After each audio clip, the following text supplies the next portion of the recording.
COVID. Then I got COVID, and I knew it. I knew I was going to get COVID. I went to Mexico on the board trip, and most of the time I'm always like, I'm not going to get it. I'm not going to get it. I'm not going to get it. And I literally went to Mexico, but I know I'm going to get it. I know I'm going to get it. No. And what was important about that was I had my first granddaughter was born, and so when I came back, I was hoping to see her, and I didn't get to see her until, and then I gave it the 10 days that you're supposed to give it, and specifically I want to do that for an infant, and I was going to see her on Tuesday, and Chris sent me a message saying, I need you in Ohio on Monday. I'm like, oh! And then I was there for 14 days visiting with 2,000 or 3,000 of our of you lovely friends at national training. So then I had to quarantine again after that. So it was a hot, I think it was over a month before I got to see my precious granddaughter. I'm a Kiki. Kiki, do you love me? She has a Mimi, a Lolly, and a Kiki. How is she? Is she healthy? Good? Oh, she's awesome. Yes, we had her baptized yesterday. So, Aww. so you can look on my Facebook page because it'll be covered with all my pictures of her. She looks just like my son when he was born, so, or, as he aged, and so it's really weird holding him and going, oh, looks like my son, who's 26. So, but I'm super excited to be here. I told some of you, my family is actually from Pennsylvania, but the other side. So they are from Butler, Pennsylvania, near Pittsburgh or Cranberry Township, Mars, that area. So, but it wasn't such a big, now I hear Butler's like the place to be, and it was not the place to be when my parents grew up there. So, so we are going to do some fundamental training tonight.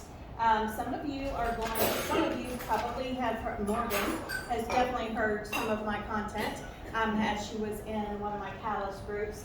And if you came to my class in national training, or maybe you watched it on video, there's going to be a little bit of a redundancy, but there's going to be a whole lot that wasn't in that class. I always like to share that what I'm going to go over, a lot of you are going to think, oh, I know this. I know this. And I'm going to say, number one, if you know it, are you doing it? Are you doing it? That's a big thing. Are you doing it? And if you can check yes to, yes, Kimberly, I am doing it, then I'm going to challenge you to listen with kind of a different mindset and be listening of how can I take this information and make sure my teammates know this, right? So we are going to go over how to build consistency. We're going to go over your funnel, and I know you all roll your eyes as soon as we get to that part, but I'll tell you why you can't do that. We're going to go over a little bit of scripting, and then we are going to go over 6 ways to book parties from parties. So to get it started, I'd like to ask you guys, and I'm going to write this down, just FYI. There's not any judgment on this. I'm not reporting this back to Chris or anything like that. But I would like to know kind of the status of your business. So I'm going to ask first, I'm going to ask you 2 questions. The first question is, what kind of business do you have now? And you can tell me 1, 2, or 3. And 1 is, I am totally in-home party girl. Number 2 would be, I'm totally a virtual girl. And I'm going to exclude TikTok out of that, by the way, right? I know some of you are delving a little bit into TikTok. Not my favorite, I can tell you. We can have that conversation if anybody wants to have it with me, but I just don't think that's your real bread and butter. I know we have some one-hit wonders out there, but I don't think that's the 100% the way to do your business. Or number 3, you are a combo on purpose of in-home and virtual. And what I mean by that is if you want to be in-home, but then something happens and you have to go virtual, you're still one in my eyes. But there are some folks that, because of COVID, they've met people that live in areas they can't do parties, or like a Tiffany Ransom, she is definitely a 3 because she purposefully does X amount of virtual parties every week on Thursdays, and does in-home parties as well, right?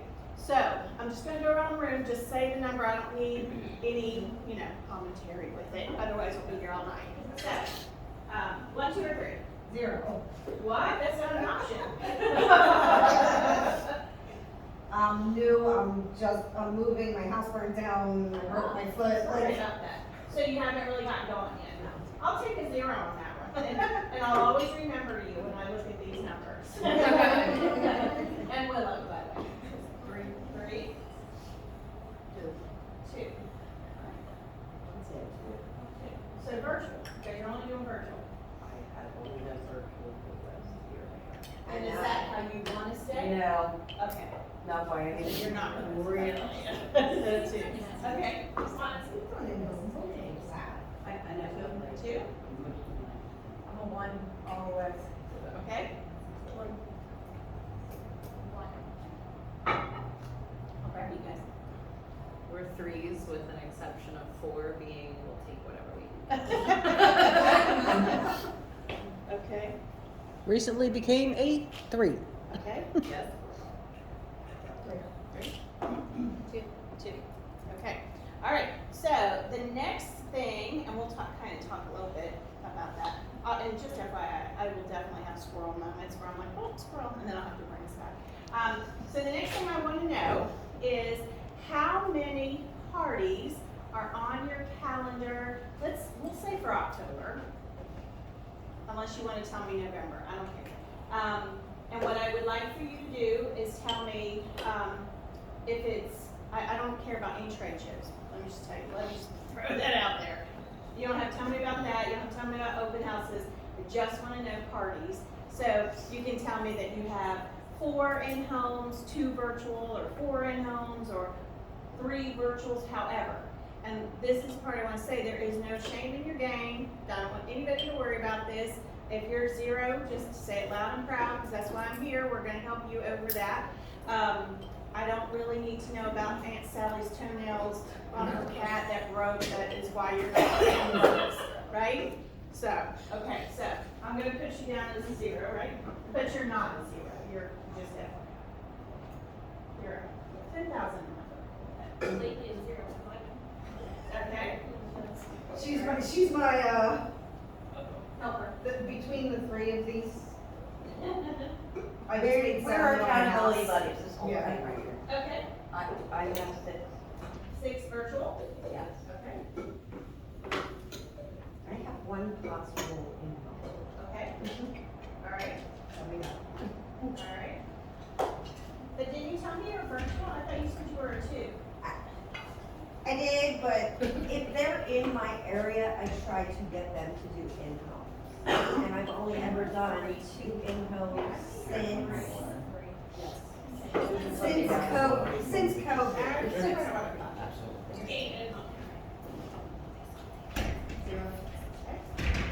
I have 1 from Perk and I'm working on 4 others. Okay. Is that one in-home or virtual? In-home. Okay. 0. Sad because I knew you were gonna ask. She knows the drill. I booked all day. 1 virtual this month and then 2 in-home next month. Okay.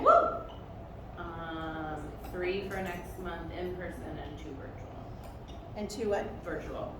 Okay. 1 in-home this month and 1 in-home next month, early Okay. part of the month, Or what? the early part of November. Okay. 6 in-homes this month, 4 virtual this month, Okay. 3 in-homes next month so far, not sure about virtual. All right. All right. That just helps me to kind of get a feel for what everybody is experiencing.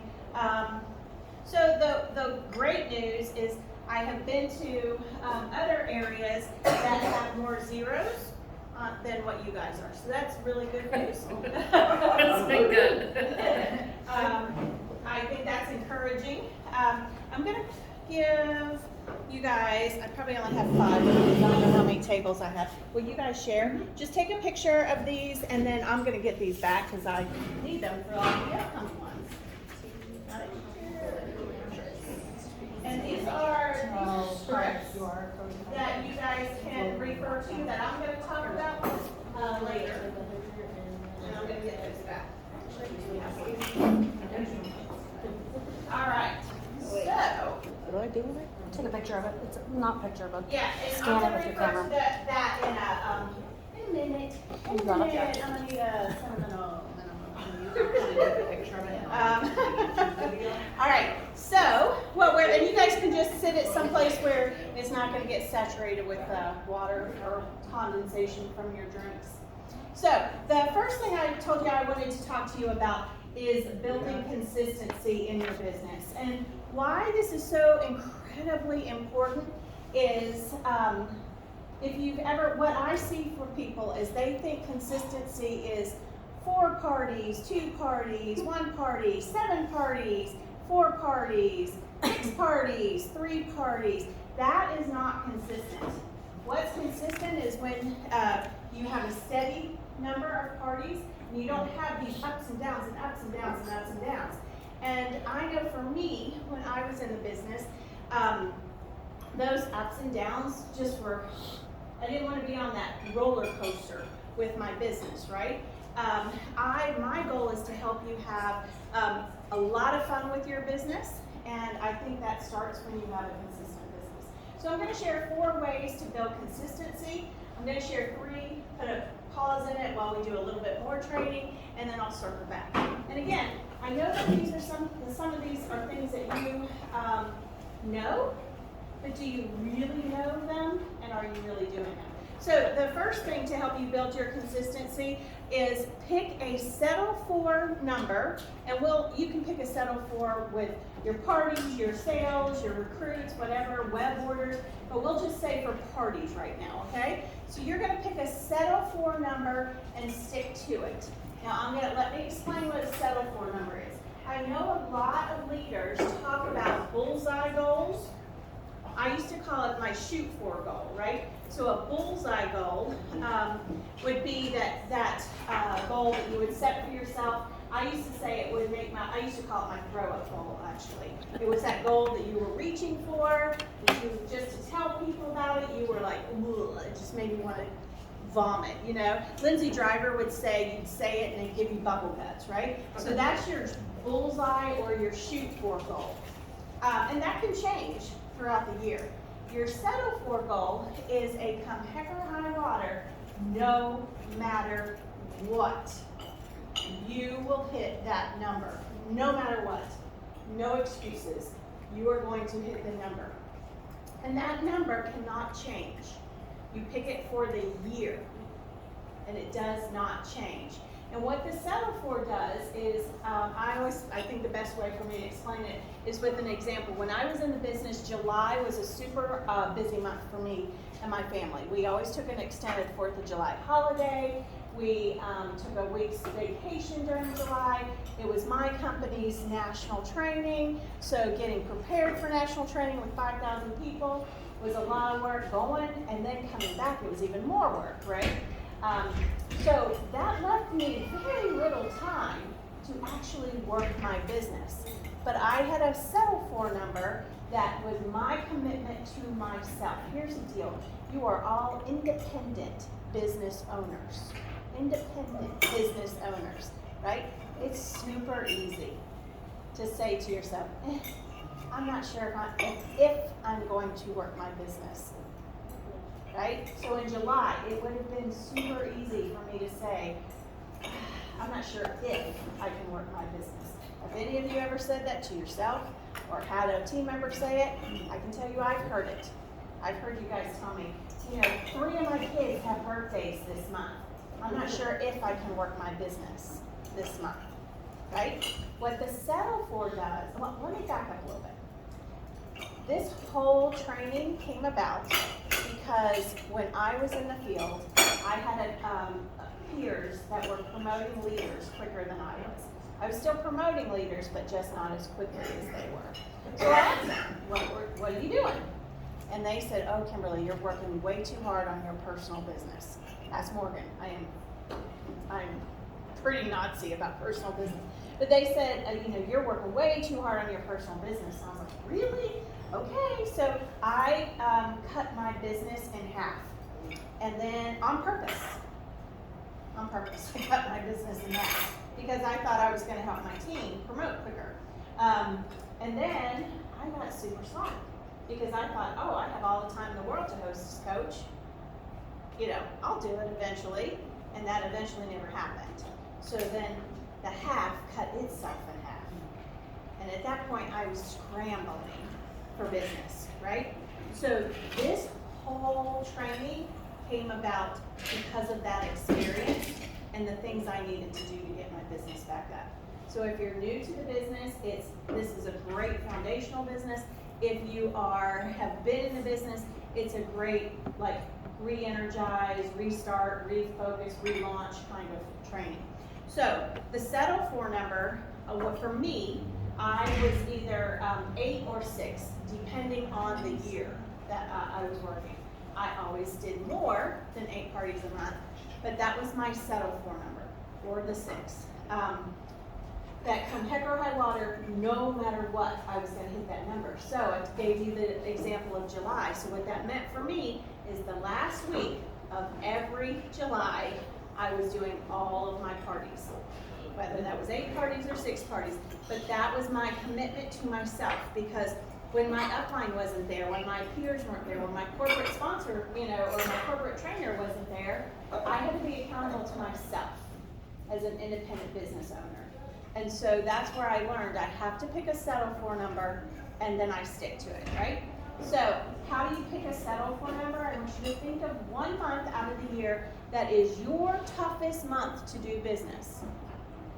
Think about whatever that month is. What's the toughest month in your year to actually do income parties?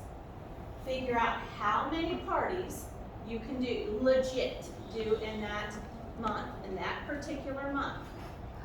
And that's your settle for number. Again, you can always go above it, but you can never, ever, ever, well, for the year, drop below it, right? So you can pick a settle for number from now until December, and then December as a team, what I would do as an exercise, have everybody pick their settle for number of how many parties. And that way, if you are in a coaching relationship with anybody on your team, you can say something like, hey Kimberly, I know that you have, 8 is your settle for number, what's your calendar look like next month or this month or whatever, right? It's just a quick, easy way to hold each other accountable, right? Right, Morgan? Mm-hmm. We used to do that on our Callis call a lot. Really sucks when you didn't have your number. I wasn't that mean. So that's number 1. You pick a settle for number and you stick to it. Number 2, and this one's probably going to rub some of you guys the wrong way, but I believe firmly that no one, absolutely no one in this business, in this room, should be doing less than 4 parties a month. No one. Which is 1 party a week. And I'll tell you, I will tell you, a lot of people will get into this business and say, oh, I can just do 2 parties a month. I promise you, you are making this business harder on yourself than it needs to be. When you are doing less than a party a week or 4 a month, you are constantly in a restart mode. Constantly. And 2, by the way, is a very slippery slope, because all it takes is one of those hostesses to get sick, get COVID, you get sick, a child breaks an arm, Aunt Sally's cat's toenail fell off, right? It happens, right? So you literally could lose those 2. It's super easy to lose those 2, and then you could go a couple of months without having a party, right? So you need to make sure that you are doing at least 1 party a week or 4 a month, however you want to look at it. And here's a little bit of hard soapbox moment. If you are doing less than 4 parties a month, you are treating your business as a hobby, and hobbies can cost you money. So if that's what you choose to do in this business, that's fine. You're more a personal use consultant. And if that is you, if you do not plan on doing 4 parties a month, remember, I'm trying to help you build consistency, so 4 parties a month is gonna help you get there. If you choose not to do that, I have a favor to ask of you, and that's will you please make sure that you're not telling your friends that you have a business. Because what will happen is it will get harder and harder for you to be a personal use without doing it as a business. You'll quit the business and you'll go tell everybody that pure romance doesn't work. And the fact is you didn't work. And I'm not saying you have to do that. I'm just saying please identify yourself as a personal use. And there's nothing wrong with that if that's why you chose to join the company. But if you're here to build a business, you need to be doing a minimum of 4 parties a month. The other thing I'm going to tell you, not only are you making it harder on yourself if you do less than that, the other thing is what kind of signal are you sending to those around you? You know, I was sharing this in Connecticut, and one of the girls raised her hand and she said, "Oh, Kimberly, I got a cold splash of reality with that just tonight on the way here." And I was like, "What are you talking about?" And she said, I was on the phone with my partner and telling him that I was, coming to this business meeting. And by the way, very supportive partner, very supportive. And his reply back to me was like, "What business?" And she said, "Well, my pure romance business, of course." "Oh, you're still doing that?"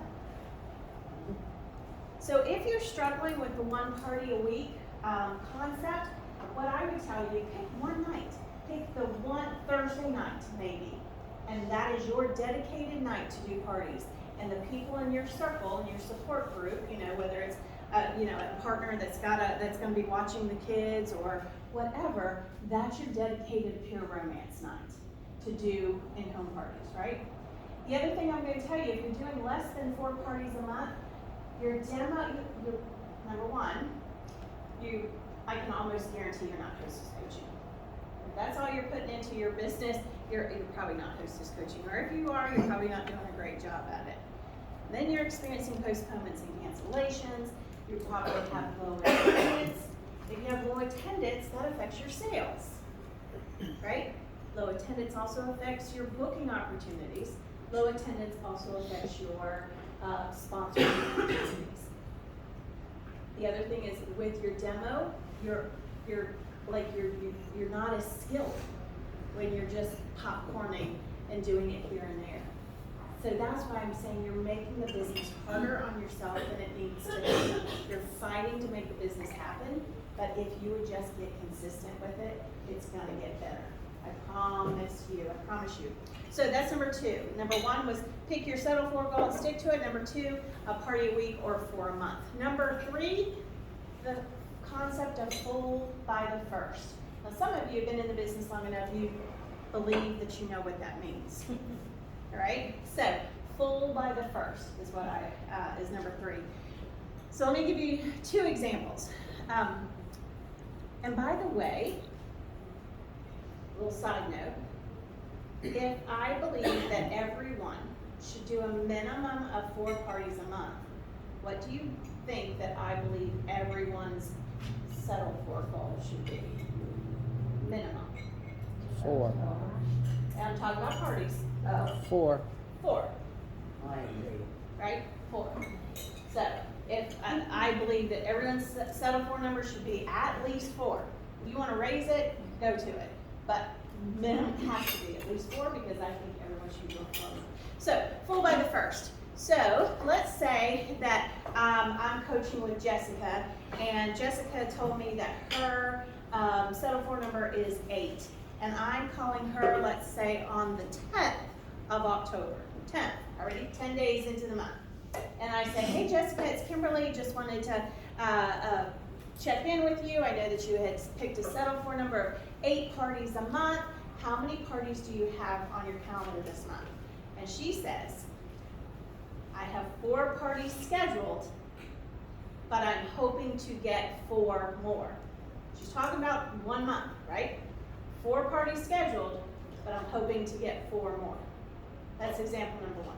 Example number 2, "Hey Jessica, it's Kimberly. Just wanted to check on your party schedule. I know 8 was your settle for number? How many parties do you have this month?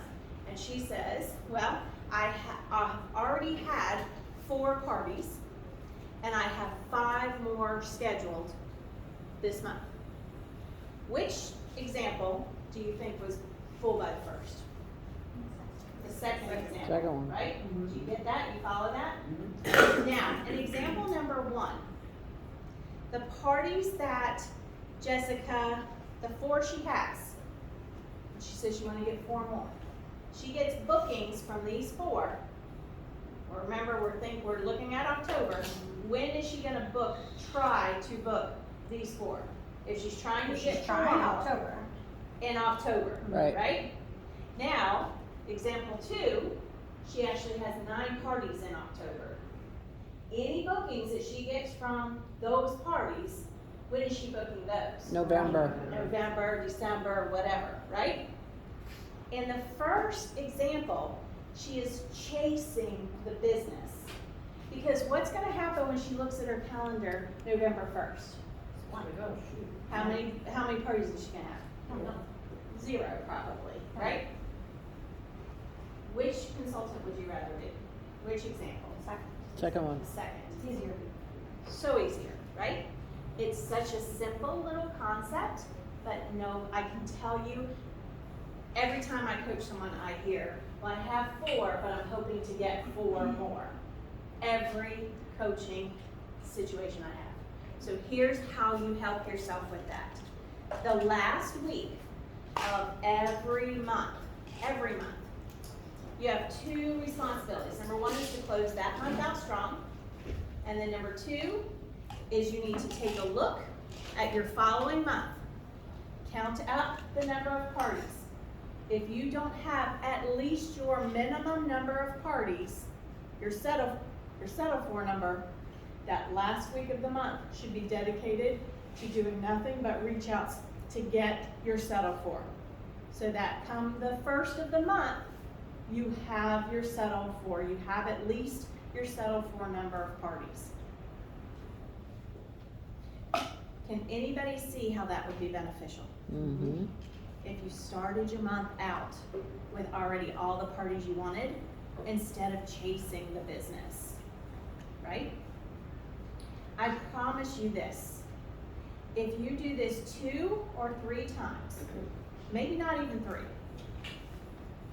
you're gonna get very quickly, you're gonna get to the end of the month and you're gonna look at your next month's calendar and you're gonna say, looky there, I already have all the parties I wanted to have scheduled. All right, so full by the 1st. This is also a team event that I would do. If I had people on my team, I would share that concept with them. And the last week of every month, I would be making a post.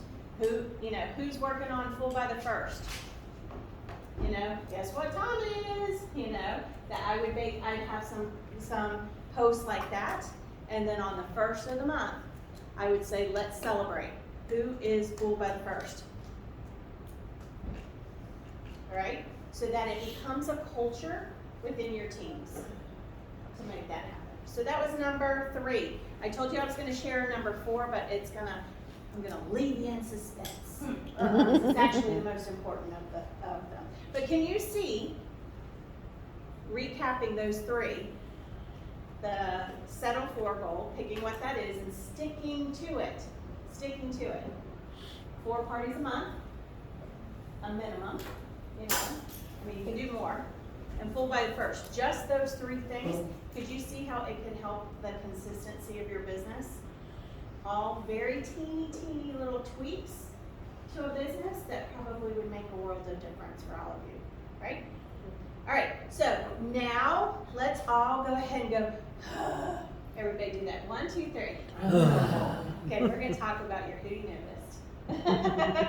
And I do that just because I believe every time I talk about your who do you know list, everybody rolls their eyes because you're all like, oh my God, that list again? I thought I was finished with it. Here's the thing.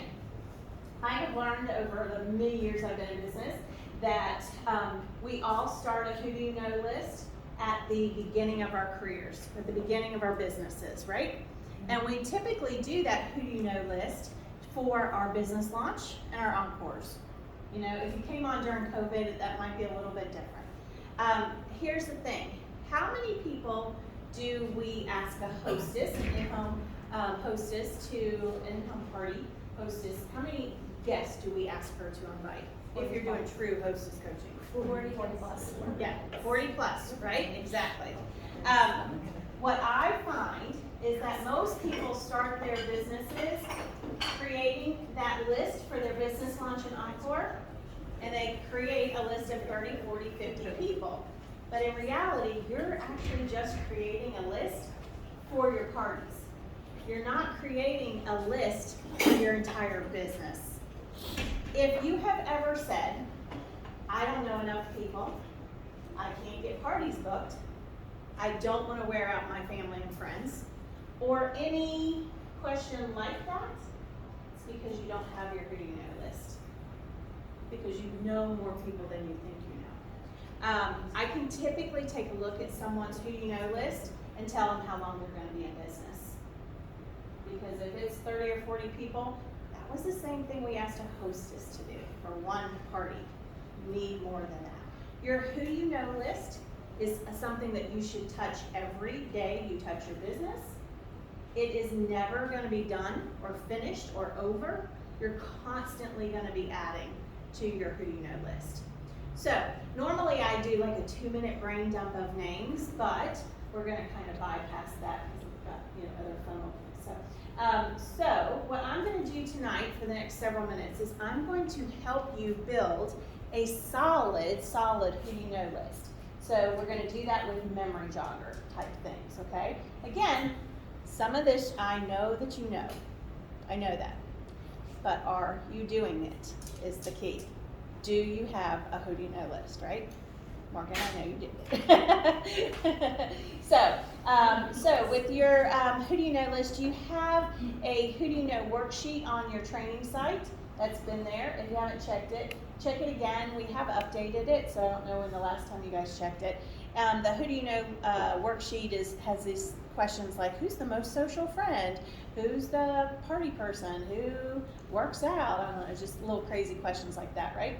The other thing that you have at your disposal is the 40 guests in 4 minutes worksheet. That's something that we typically use with our hostesses, but you 100% could use it in your own business to build your who do you know list, right?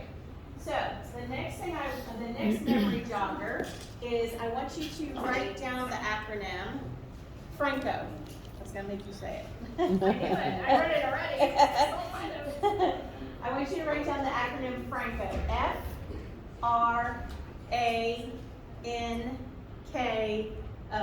Franco. All right? So what you're going to do, you have homework from this class. First homework, by the way, is to pick your cell phone number, which should be useful. So what you're going to do is I'm going to ask you to set a timer for yourself, and I want you to spend 2 minutes on each one of these letters. And I'll go over the letters again, but the thing with the thing that you must know is that you need to take a break between every letter. You can't just barrel in and do, F-R-A-N-K, do it all in one setting, because what will happen is your brain will stop thinking of names, or the brain will keep thinking of the same name over and over and over and over again. All right? So the F stands for friends.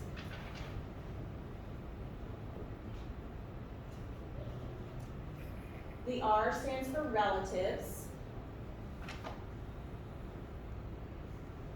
The A stands for acquaintances. The N stands for neighbors. N is neighbors. A is acquaintances. Don't ask me how to spell it. C-Q-U-A-I-N-T. And you're on your own for the rest. So we got to N for neighbors. K is kids connections. I don't have any of those. What'd you say? This is like, the A and K is like, I can't separate, Yeah. my neighbors are my acquaintance because of the kids. Yeah. You know? And that's okay. Yeah. And that's okay. And then the O, I always joke and say it's always funny that this little Southern Baptist woman brought the O to pure romance because everybody used to know Frank. They didn't know Frank O, right? So the O actually has multiple, which you like that too, right? O stands for organizations, out of state, and online. And here's the thing, and Taylor just brought this up. You're gonna, some names are gonna fall in a lot of categories. Mhm. You just pick one category. I don't care which category it is, you just don't need to put them on there more than once, right? So you pick one category. So let me go through those letters and give a little detail on some of them. The F for friends, that's pretty self-explanatory. You're gonna take a break at the end, and I don't mean just okay, let me start again. I mean like go for a walk, wash the dishes, you know, take a nap, watch TV. Don't tell Chicken Ellie I said those two. You probably wouldn't like those two, right? So, but you need to take a break because of what I said you're going to do. So not just you know, and just jump right in. There is no race. You don't get a prize for being the first person to finish because you should never, ever be finished with this, right? So then you're going to circle back, you're going to come back to R for relatives. If you don't want to put your relatives on there, you know, if there's people you don't want to put on there, don't put them on there. I would say that you're kind of robbing yourself though, because you never know where something can lead. And by the way, you can put men on this list. You know, this list isn't just people who are going to have parties. These men could lead you to other things, right? So then you're going to take a break, you're going to circle back, you're going to come back to A for acquaintances. I always like to describe, give a little bit of description with acquaintances. Acquaintances could be people that you do business with. So maybe it's your hairstylist, your nail tech, an attorney, a banker, somebody in your town that owns a business that you do business with. But it could also be someone who, like, I always give two examples. One, my boys played sports all their lives. They played in the same leagues, on the same team, against the same leagues, and same teams, right? So I would know that, oh, well, that's, you know, that's Chris, and that's his parents, Sandy and Pete, right?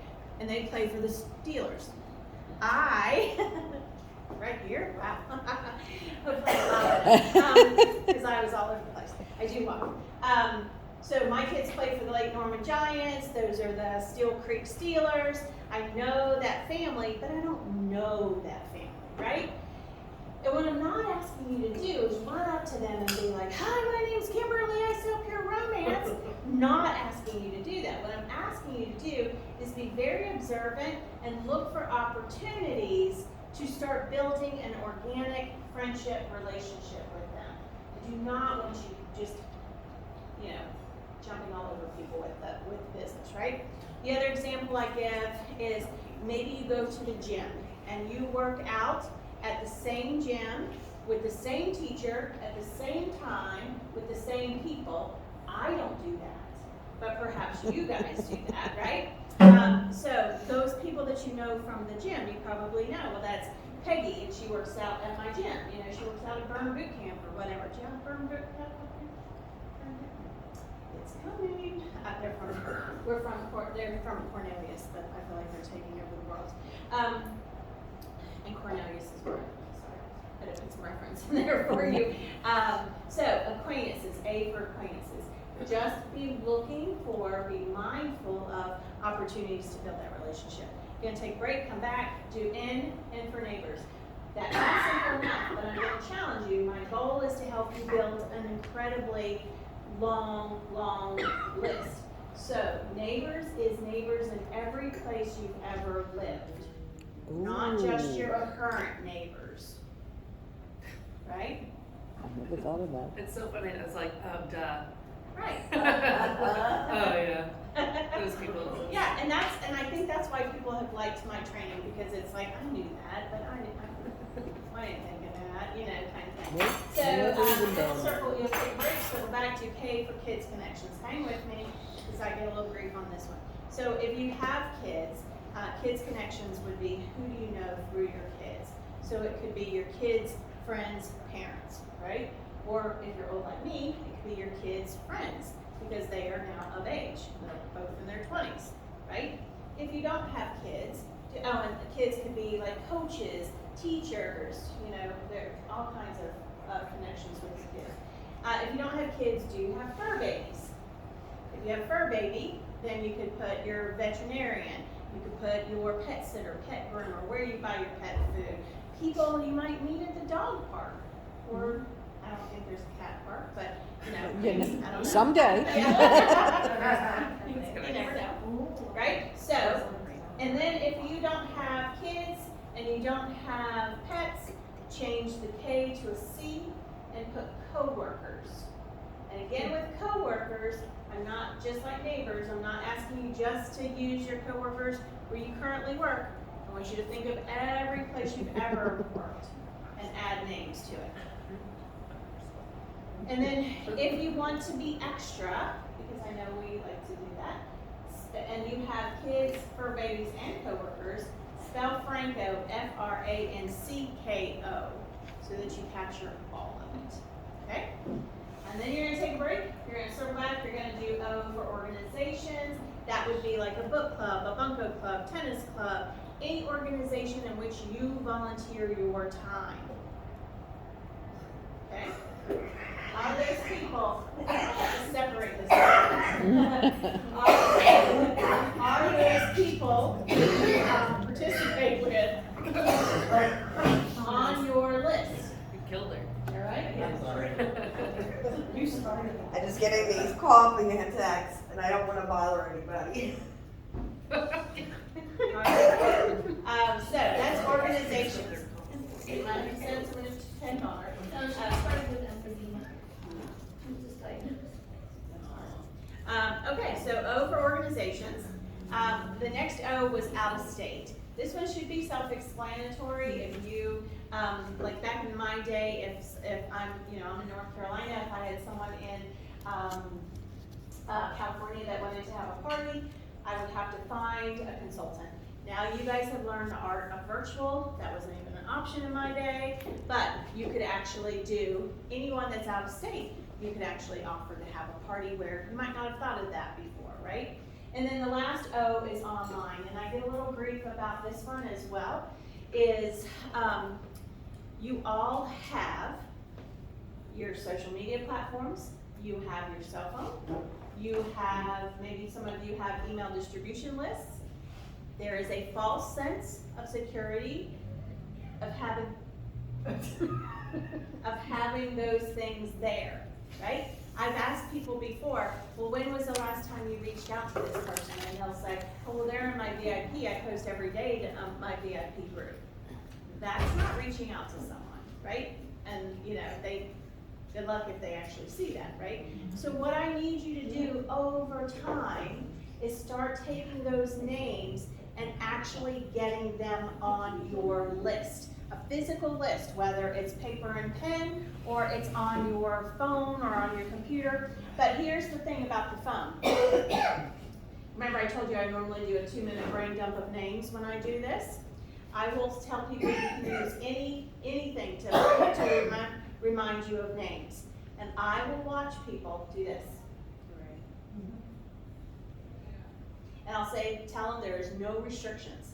And they'll scroll up 5, 6, 7 times. And I'm thinking to myself, there was not one name in all of those scrolls that you couldn't have put on your list. But there's just this false sense of security that it's right here and that you're gonna reach out to them. That's my little granddaughter, by the way. Somehow I'll clear that off and show it to you. But so over time, please start adding any of those names. I mean, you know, you don't want to be a Bethany Ott who had a VIP group with 42,000 people in her group, and Facebook shut it down. 42,000, and they shut it down. You don't How'd want she to do come that. back? Is she Well, she actually, after a great mourning and you know, a lot of crying, she actually figured out it was probably a good thing because she was able to restart fresh, and she actually cleaned out and ended up with a lot more participation. Good. So, yeah, I mean, but it was very, it was very. Oh my God, yeah. Yeah. And nowadays, there's all kinds of ways of getting your names and that information off. So I would really be learning how to do Google Docs, as soon as you can, so that you can start capturing. The person that's gonna win is always the one who owns the data, right? So we don't need Zuckerberg owning your data, or the Chinese from TikTok, or whoever owns it now, right? So, so that's Franco. Do you think that will help you build a pretty solid who do you know list? Yeah. Yeah? So I have 3 more things to help you, right? The next thing is I want you to look, and this is, again, no time limit on this. I need you to look at every name you've written down individually. And I want you to ask yourself, do I know someone because of this name I'm reading? So maybe Morgan and I are going to go to the movies, and Morgan calls and she says, hey Kimberly, do you mind if I bring Kristen and Taylor to the movies with me, or with us? Side note, if you have an opportunity to meet new people, you must do that. You must. If you, from here on out, if someone invites you someplace and you say to yourself, I really don't want to go, I don't know anybody. I want you to hear me saying, that's the time you have to go. Because your job, how many of you said, I don't want to around my family and friends, right? This is how you're not going to wear out your family and friends. It's by meeting new people, right? So, she calls, says, do you mind if I bring my friends to the movies? I'm going to say no, of course, because I need to meet new people. So when I'm looking at Morgan's name on my who do you know list, is Kristen and, who else did I say? Taylor on my list. Because I know them now through Morgan, right? So I call it a friend of a friend. So look at every name on the list and ask yourself, do you know anyone because of the name you're reading? Now again, if you want to be extra, do you remember what you do, Morgan? You Franco, you're Franco. You Franco your Franco list. If you want to be extra. And that will go pretty quickly, by the way. But you're looking at Morgan's name, you're like, do I know any of her friends, or any of her relatives, any of her acquaintances? Like some of these you're gonna lug through. But it might open up more names than if you just did friend of a friend. Alright? So that's the second thing. Third thing I want you to do, and by the way, you can start doing business. You don't have to wait to do all these exercises, right? Because you are going to be building this constantly. So the next thing you're going to do is you're going to go up to people in your circle of influence. Your partner, your parents, your siblings, your kids, not your wee kids, but your kids, and your friends. And you're just going to walk up to them and you're going to say, Jessica, start naming names of people we know. Start naming names of people we know. And Jessica may look at you like you are cuckoo for Cocoa Puffs, and that's okay. And you say, I know, just roll with me. Start naming names of people we know. I promise you, after you have worked on this who you know list, she is going to come up with names that you did not think of. Right? I just did this in, it's funny, I did this in Texas, and Angela Robinson was streaming hers and into her Facebook group, her team Facebook group, and there was someone on the that was watching the streaming, and she said, "Oh, I just asked my sister, just via text, literally just sent her a text while I was doing this meeting. Start naming names of people we know." And her sister came back with 3 names. So I see this girl that was watching it live. I see her when we went to the leadership summit, because I did this training in Atlanta, and she goes, "Oh my God, that was me!" And I was like, "Oh, friend, I'm sorry, but I have to trump your story. I had someone that came to me and said, Kimberly, I did that, start naming names of people we know." She said, "I asked my sister. My sister and I roll in the same group of friends." Her sister came up with 30 names. 30 after she had done, like, been working on her who you know list. So don't discount that your people can come up with names for you, right? The whole purpose of who you know is just to build a whole bunch of names, right? All right, then the last thing is, are there people that you are afraid of talking to about pure romance? And if so, you can start a separate sheet and call that your chicken list. Right? It's your chicken to share pure romance with. And just like your acquaintances, I'm not asking you to run up to them and bombard them with pure romance. But I need you to be aware of them and start building your confidence. You know, I had a friend that I was super nervous, like she just seemed too fancy, too la-di-da to do a home party. And finally, after a while, I just got really humble. And I just went up to her and said something like, you know, Amy, you know what I do, right? And she was like, yeah, you sell Southern Living at home. And I said, listen, I'm really nervous about doing this, but have you ever thought about hosting a party? And she was, yeah, I would love to host a party. Are you kidding me? Like, I've been in business for like 2 years, afraid to talk to her. And she was like, yeah, I'll do it. But I think your approach, it's how you say it, right? And you know, the way for me to do it was just to humble myself and say, I'm super nervous to ask this, but I feel like but I really want to ask. And then just, smile and ask, right? All right, so how about now? You feel pretty comfortable that you could build a huge list of names, right?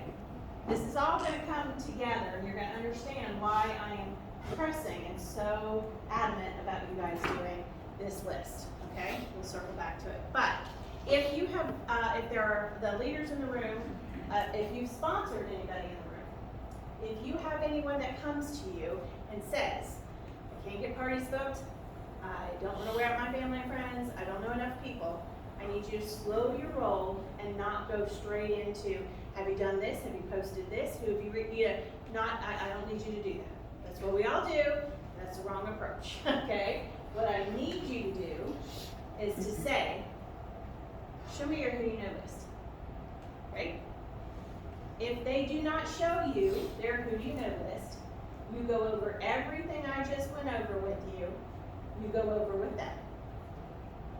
Give them a time frame that you guys are going to circle back, okay? Now let's say that, so that they can get going on it. Now let's say that they actually, maybe it's Morgan, she's like, here it is, Kimberly, here's my who you know list. Then I'm going to say, all right, Morgan, can you read me the first name on your list? And let's say it's Tina Baker. And she says Tina Baker. I'm going to say, when was the last time you talked to Tina?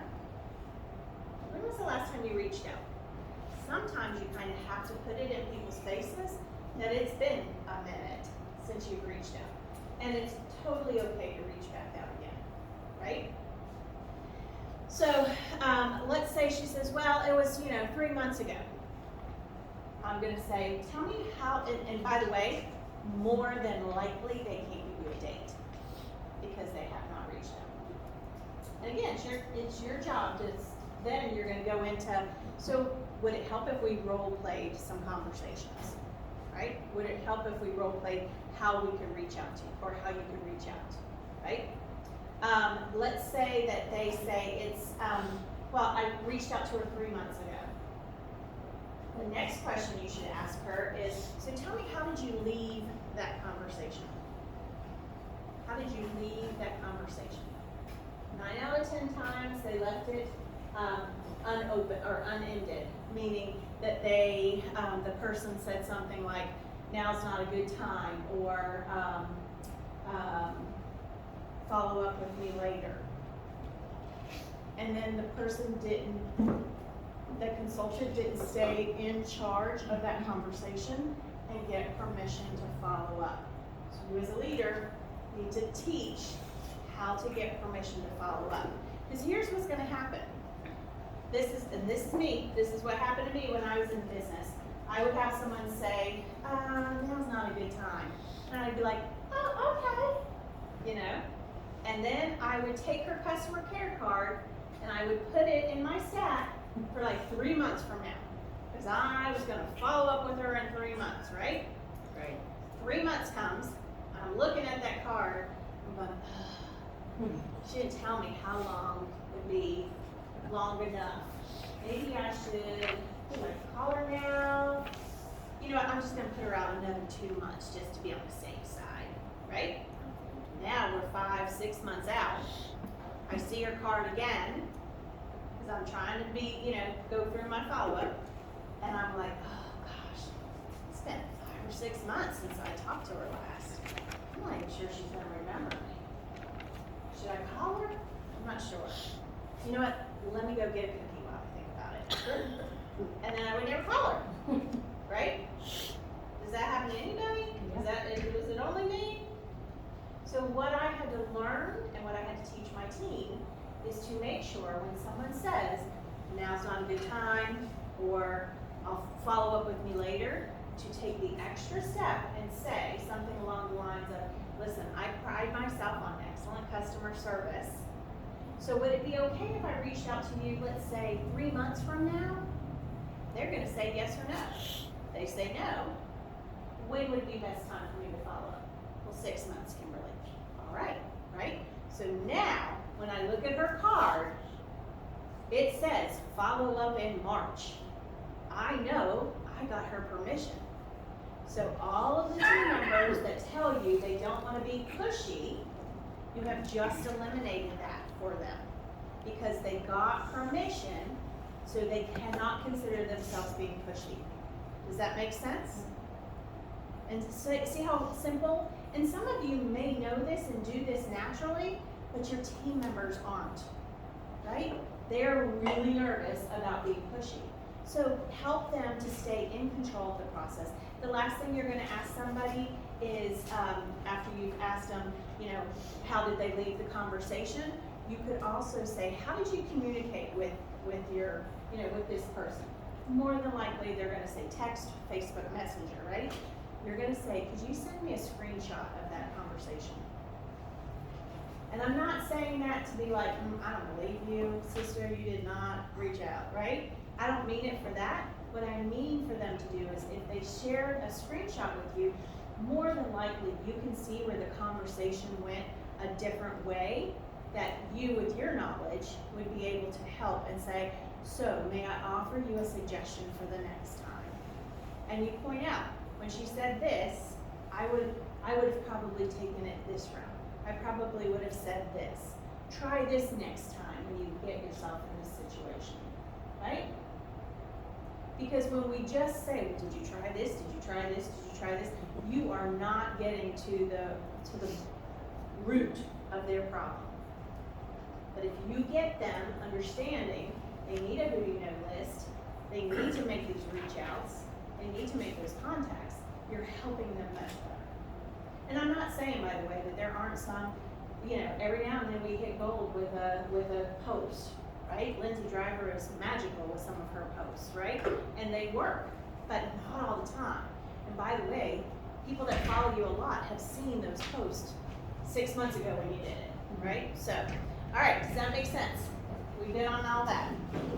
All right, so the next thing, so what I have learned is that, I'm just FYI, and I'm very legalistic. I'm very black and white, I'm very process driven.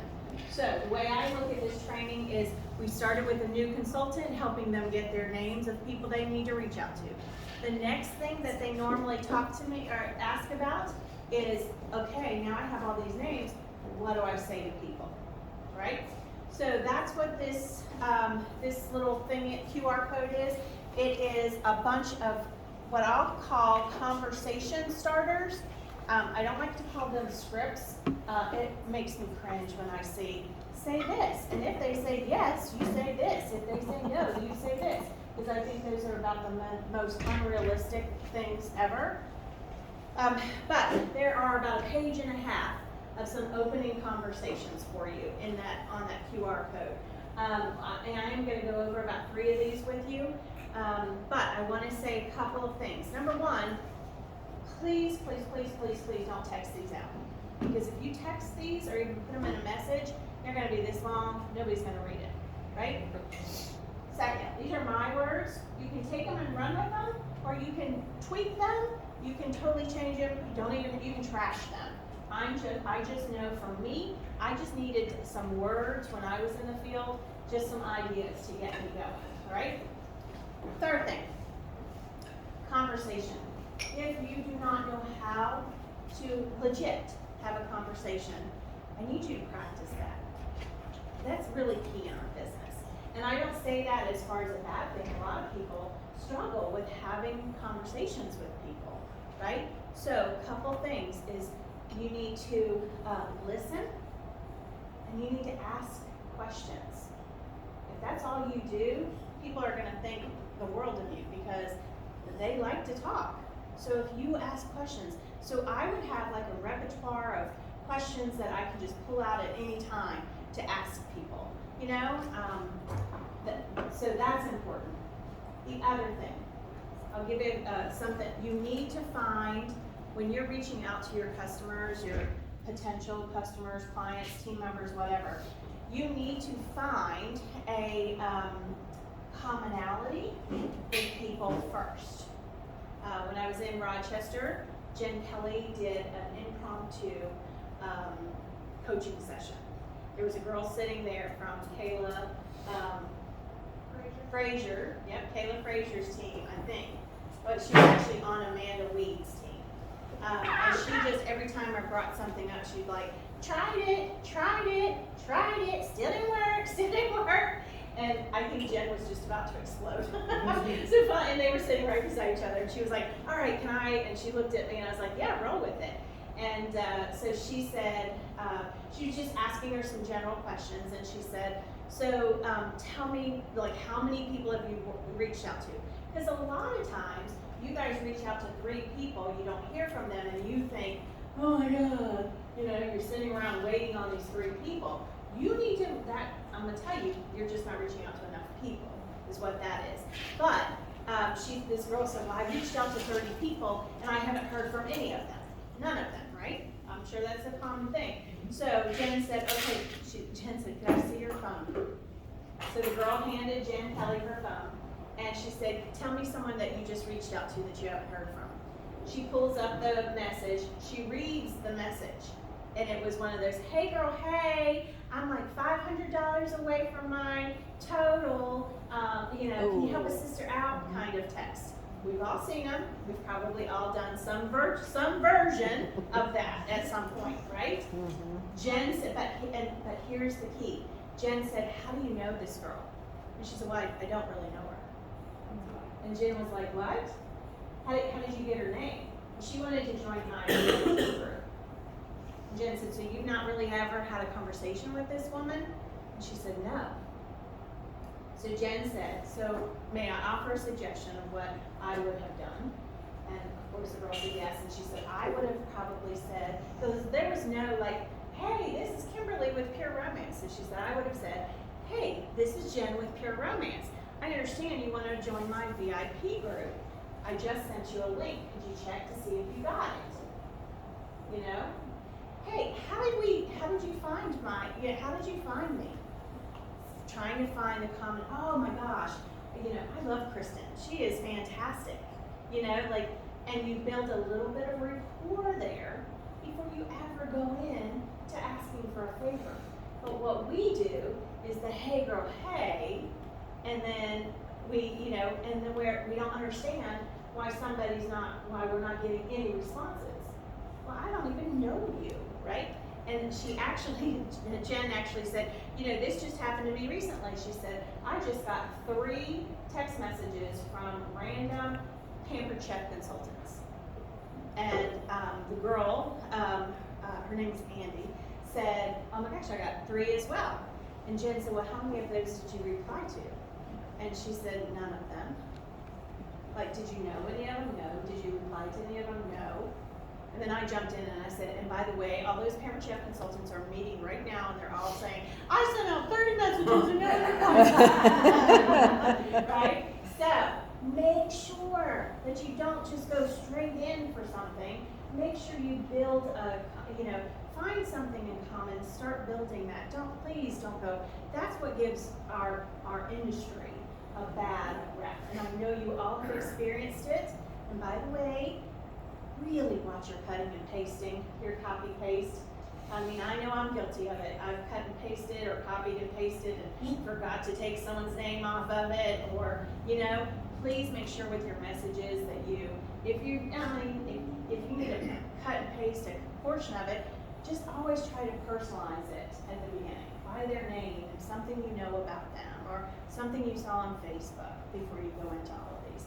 So I'm going to just go over real quick three of these. Again, these are remember to everything I just said. Okay, so I won't recap all that. The first one is it's basically your commercial, whatever your 30-second commercial is.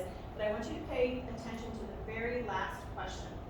Have you heard of Pure Romance? No. Well, we sell a wide variety of women's wellness products via in-person parties, virtual parties, and our website.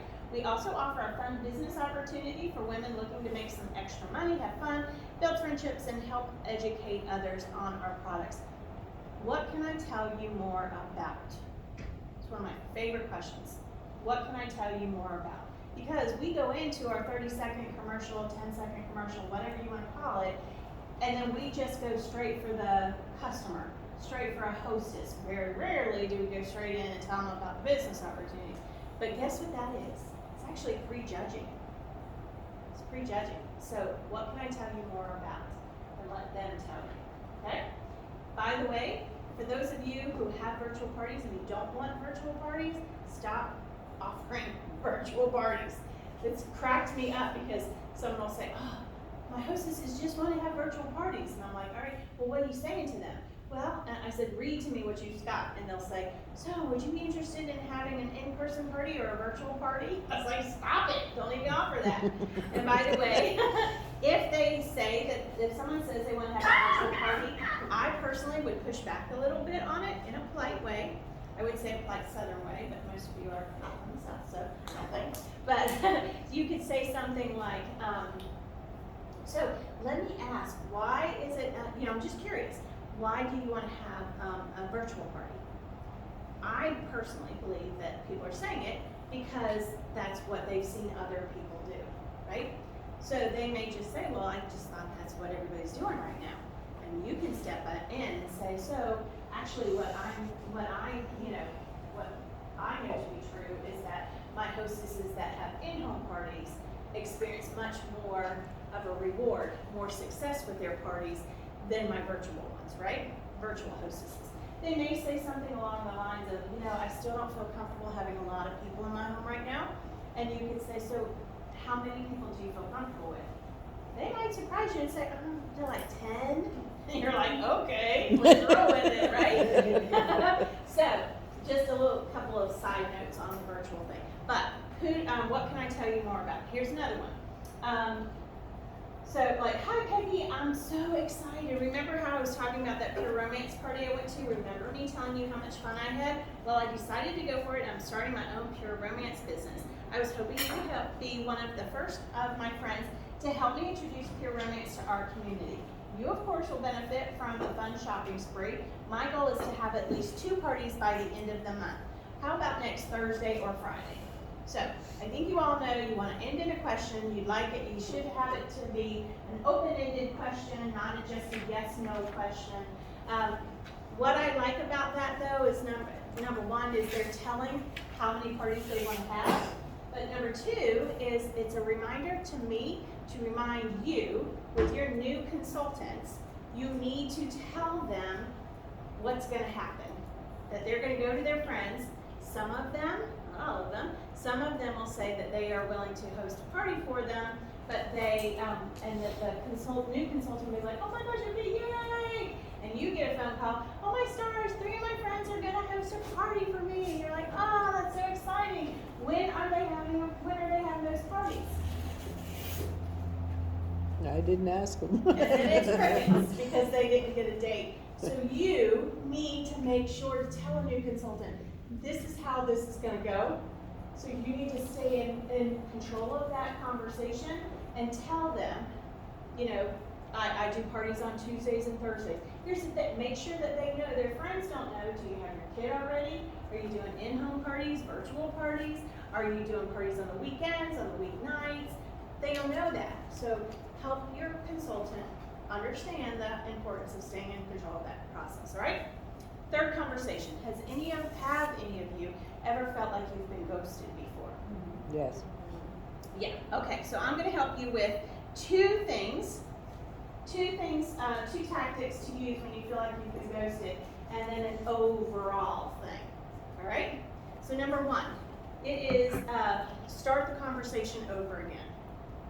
And what I mean by that is something like, hi Jessica, it's Kimberly with Pure Romance.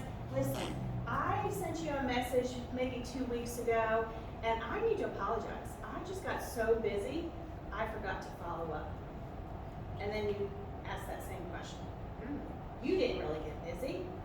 You've been sitting there watching, waiting for the little 3 bubbles to pop up, and then they were replying. But just say, you know, I need to apologize. I got super busy and I forgot to follow up, right? So number one, start the conversation over again. Number two, it is completely okay to offer a gentle offering. How that would go is, hey Jessica, it's Kimberly with Pure Romance. I've sent you several messages. Listen, I don't ever want to be known as that girl. I'm wondering, or like I haven't heard from you. I don't ever want to be known as that girl. I'm wondering, are you having a hard time saying no to me? These are all in the scripts that you gave us, right? Yes, it Okay, I should thought be. so. Alright. Yep, it should be. Are you having a hard time saying no to me? They're either gonna be like, oh my gosh, I'm so sorry, I meant to follow back up with you, I just got super busy. Or they're gonna not respond, and there's your answer.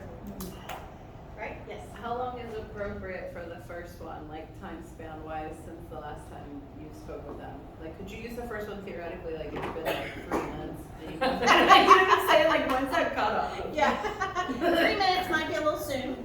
I've been busy for the past 4 months. Yeah. Sorry. I mean, I think a couple days, I think a week, I think 2 weeks, Okay. but I would also say, Oh, like, so what would be like the max? Like what, like 3 months? Like you couldn't do that? oh, yeah, no, not 3 months. But don't you think you could be like, sorry, I'm a space cadet? Like, Well, I feel like space cadet is, yeah, I that gives think you more leniency. anytime you can soften the words, like, you know, Yeah. hey, I know it's been a hot minute, Right. and I've been meaning to follow up with you, Okay. that kind of thing, or Yeah. a bit I'm total just space for cadet. myself. The one thing I would also say is that's also, maybe not for you, but for some of your team members, that's also a clue to me that they're not reaching out to enough people. Right. You know, like if they're pining over this person not Right. following up, Right. No, that's true. it could be that they're not reaching out to enough Mhm. people. All right, so I told you I'd give you two. So that was, one was start the conversation over again. Number two is to offer the gentle off-ramp. Oh, and I wanted to show you guys this. I just saw this, I think, yesterday. What's her name? Mel Robbins, that does the love 5 her. second. Yeah, I love she does the 5 second rule or whatever the heck it's called. 3 second, 5 second countdown thing. 5 seconds. There's my granddaughter. And she would be Aww. That's my son's head. It's a good All habit. right, so let me see if I can turn this up, because I don't want you to miss it. I loved this. It's on my Facebook page if you guys like love it too. Hopefully it'll be well enough. There are 3 things that you need to come to terms with in life. Number 1, if they wanted to, they would. Number 2, no response is a response. And number 3, not everybody has the same values, the same goals, or the same heart that you do. I just think There are that- 3 things that I you think need that to come that to is terms so with. important. I think that's so important in our business. You know, whether it's with a team member, that they don't have the same values, goals, or heart, whether it's with a customer that you haven't heard from, no response is a response, you know, so all of that. Okay, so 2 things, you can start the conversation over again, off of the gentle off-ramp or the overall thing I'm gonna tell you. Have you ever been standing in the line at Target, Wegmans, and you get a message from your best friend? She's my best friend. She's real bad. You're standing in line at Target, Wegmans, wherever. Get this text from your best friend. You are getting ready to reply, and then all of a sudden it's your turn to put things on the conveyor belt. All the time. All the time. Put your phone in your back pocket, in your purse, your book bag, whatever. You put things on the conveyor belt, you pay for things, you put them in the buggy. That's what we call it in the South, is a buggy. I don't know what you fancy people might call it, a shopping cart or something. In Australia, they call it a trolley. So they really were like, buggy. When I did this training for the AUNZ folks, they were like, buggy, what the buggy, Kimberly? So you put things in your buggy, your shower cart, whatever you want to call it. You take it out to your car, you load your car, you drive home in traffic, you unload your car, you put things away, you get dinner for the kids, for the fur babies. You've totally forgotten to reply back to your best friend. Has that happened to anyone? Today, right? So here's what I'm going to ask you. If that happens to all of us, probably on the daily, why do we immediately go negative when we don't hear from someone? We go into the ghosting thing, right? I'm going to ask you that starting tonight, that you remove the word ghosting from your thought process, from your vocabulary. It's just a negative thing. And I need you guys to, is Willow staying with me? So I need you guys to just erase that from your thought process, okay? All right, so we went over how to people to reach out to. I've given you conversations to help you get perhaps parties booked. Your next step would actually be hostess coaching, which, by the way, is my absolute favorite thing to do when I was in business. I loved hostess coaching. That's a training in and of itself if you do it correctly. So please know that really is the next step, but we don't have time to do that, right? So then I'm going to skip and pretend you've done your hostess coaching. We're at the party, and I want to help you get parties booked from parties. So I'm going to share 6 ways to help you get parties booked from parties. But before I share the 6, I want to go back to number 4. Thanks. You can hold your breath. You can hold your breath more than Some of us just left the 4 there. So number 4, to help you build consistency, is you must get parties from parties. Even if it's not, you must replace parties. I guess that might be the better way to say it. So here's what I know happens, right? Tell me if I'm right or wrong. You go to a party, you don't get any parties booked, and you say, that's okay. I have 2 parties at the end of this month.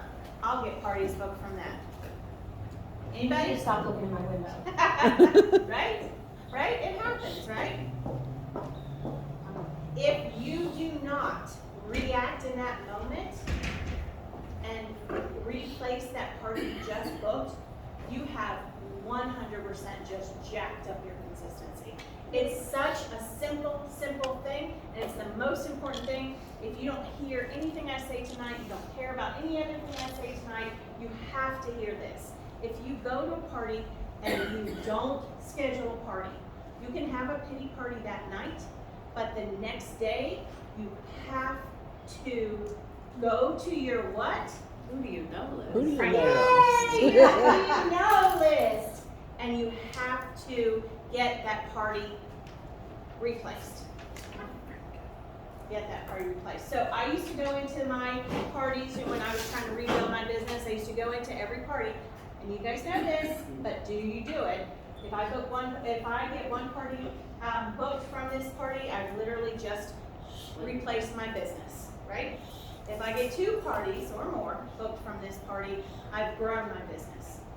If I go to this party and I don't schedule any parties and I do nothing about it, I'm closer to being out of business, unemployed, and totally jacking up your consistency.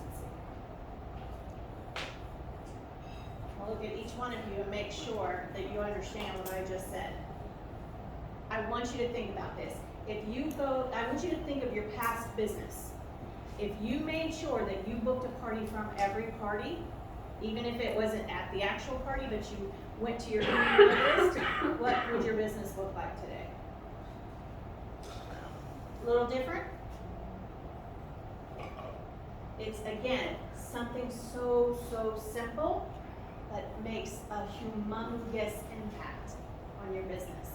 So I call that a dashboard light in your business. When you go to a party and you don't schedule a party, that's a dashboard light. That's a warning to you, you need to do something right now. And why I call it a dashboard light is, let's say you're driving down the road and your check tire pressure comes on, you have the option of saying, oh, I better pull over at the next gas station, check my tire pressure and fill it up if I need to. Or you could, and that would be equivalent to going to your who do you know list and getting that party replaced. Or you can be like, that's okay. It just switched from cold water or cold weather to hot weather. It's just probably expanding and contracting. I'm okay. And then the next thing you know, you're on the side of the road calling AAA, right? That's why I call it a dashboard light. So that's one dashboard light. I'm going to share 2 dashboard lights with you just for kicks and giggles. You go to a party, you schedule 3 parties. Like you are stoked, you're super excited. And at the end of the party, the hostess says, you know, I think I want to join your team. Woohoo! And you're super excited about that. And then some, and you don't have to do this, but some consultants will give those 3 parties to the new consultant. How many parties are you walking away with? 0. So what do you need to do? Who do you know? Celebrate, you got a new team member. Who do you know list? And then you have to go to your who do you know list.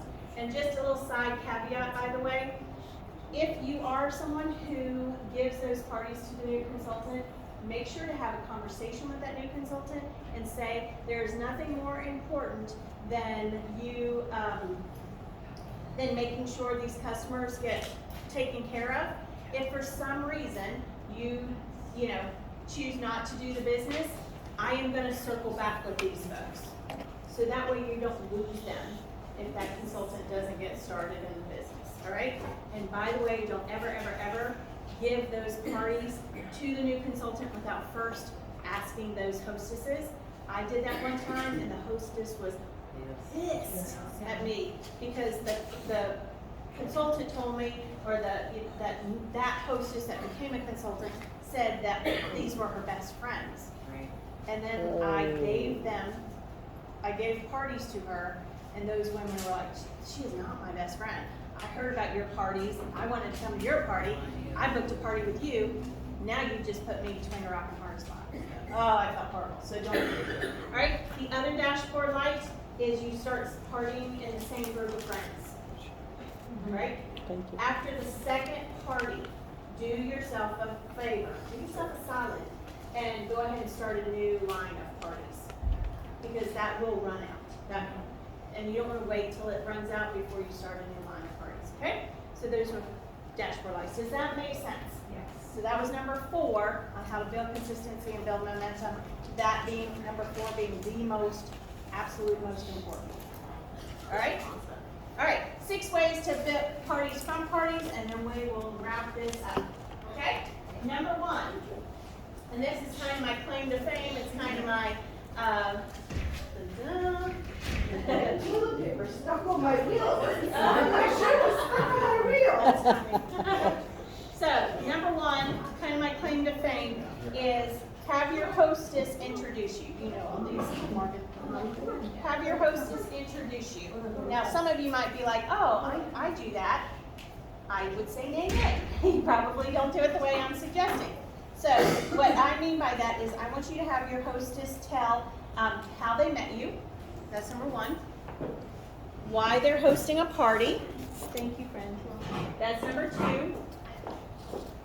I'll come in a pile for it. Okay. Just put it right there. Some of her favorite products, number 3. And then a shout out to the shopping room, number 4. How she met you, why she's hosting a party, some of her favorite products, shout out to the shopping room. So, let me give you an example. It could go something like, not walk that way. Say I'm the consultant and Morgan is I'm the hostess and Morgan is my consultant. Hey everybody, I want to go ahead and get this started. I want to introduce you to Morgan. Morgan is our pure romance consultant. I met Morgan, gosh, it's been what, 4, 5, maybe even 6 weeks ago at Kristen's party. And you guys, I have to be honest, a friend of mine made me come with her to this pure romance party that Kristen was having. I didn't know what to expect. I was a little nervous, but I ended up having so much fun. I laughed and I learned. I didn't expect to learn. I laughed and I learned. And as I was sitting there, I was thinking, you know what? I know my friends would really enjoy this. And that's why we're here tonight. That's why I'm hosting a party. That, and of course now I have a wish list a mile long, right? So I was able to get several products. Morgan actually carries inventory, and I was able to get several products from Kristen's party. Let me just tell you, go ahead and write 2 coochies on your order form or your wish list or whatever you guys have, right? Just write 2 because you are going to want 2 of these. One in your bathroom, one in the guest bathroom, maybe one to travel. I promise you're going to love it. The other thing, please, please, please make sure to check out the lingerie. The lingerie is amazing. It's satiny, smooth silk, makes me feel so good. I'm also a little large chested up here. So as you guys know, super fun to say that. I was actually able to find some pieces that fit me. So don't sleep on the lingerie. And then, so there were a couple of other products that